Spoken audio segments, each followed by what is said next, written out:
नमस्कार। इन खबर में आपका स्वागत है। बिहार में स्पीकर का चुनाव संपन्न हो गया, लेकिन जोर आजमाइश अभी खत्म नहीं हुई है। लोजपा संस्थापक रामविलास पासवान के निधन से खाली हुई राज्यसभा की इकलौती सीट को लेकर के अब फिर से जोर आजमाइश हो रही है। ये सीट हॉट केक हो गई है।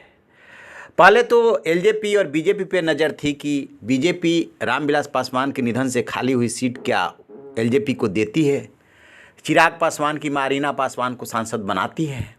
लेकिन बीजेपी ने जैसे ही सुशील कुमार मोदी को अपना उम्मीदवार घोषित किया, महागठबंधन ने इस मुद्दे को लपक लिया और चिराग पासवान के पास मैसेज भेजा कि वो रीना पासवान अपनी मां को खड़ा करें, महागठबंधन सपोर्ट करेगा। लेकिन उन्होंने विनम्रतापूर्वक इस आग्रह को ठुकरा दिया। इसके बावजूद महागठबंधन, खास तौर से आरजेडी, अभिमानी नहीं है। पार्टी के नेता हैं श्याम रजक, जो हाल ही में दल बदल करके जेडीयू से आरजेडी में शामिल हुए हैं।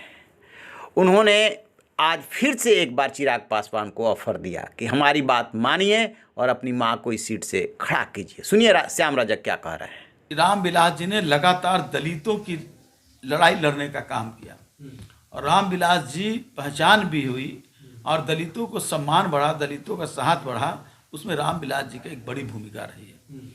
और उस लड़ाई को ख़त्म करने के लिए एनडीए ने ऐसे व्यक्ति को उम्मीदवार बनाया है जो मनुवाद और जो नागपुरी राजनीति है, नागपुरी कल्चर है, उस कल्चर को बिहार में स्थापित करने के लिए ऐसे लोगों को ले गया है और दलितों को हाशिए पर ले जाने का साजिश की जा रही है। तो इसमें ये बट न देखते हुए मेरा पुनः आग्रह होगा, विनयपूर्वक आग्रह होगा कि लोजपा को श्रीमती रीना पासवान जी को उम्मीदवार बनाना चाहिए।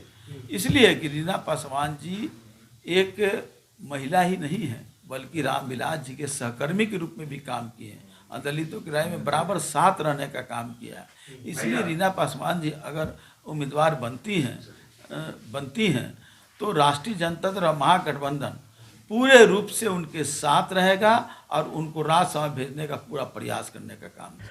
तो जैसा कि श्याम रजक को आपने सुना, यदि रीना पासवान चुनाव नहीं लड़ती है तो आरजेडी और महागठबंधन की तैयारी श्याम रजक को खड़ा करने की है। चूँकि मैसेज ये देना है कि दलित से सीट खाली हुई है, लिहाजा दलित से ही भरा जाना चाहिए, इसलिए श्याम रजक पे दांव खेल सकता है महागठबंधन। लेकिन चिराग पासवान इतने सुलझे हुए हैं और सारी चीज़ों को समझते हैं कि महागठबंधन के साथ जाने में हार ही है।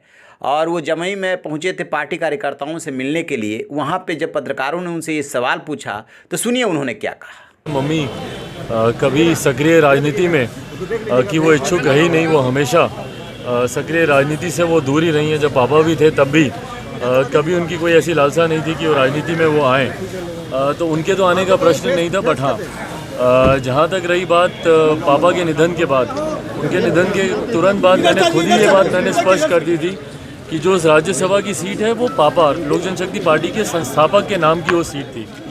अब जब वही नहीं रहे तो भारतीय जनता पार्टी जिस किसी को भी उनकी जगह ये सीट देना चाहती है, उसके लिए भारतीय जनता पार्टी पूरी तरीके से स्वतंत्र है। ये निर्णय उन्हीं को लेना है। बट मैं राजद के तमाम साथियों का, जिन्होंने भी इस बात का सुझाव सामने रखा कि वो लोजपा के प्रत्याशी का समर्थन करेंगे, मैं उनका आभार व्यक्त करता हूं, उनको मैं धन्यवाद देता हूं अपनी तरफ से।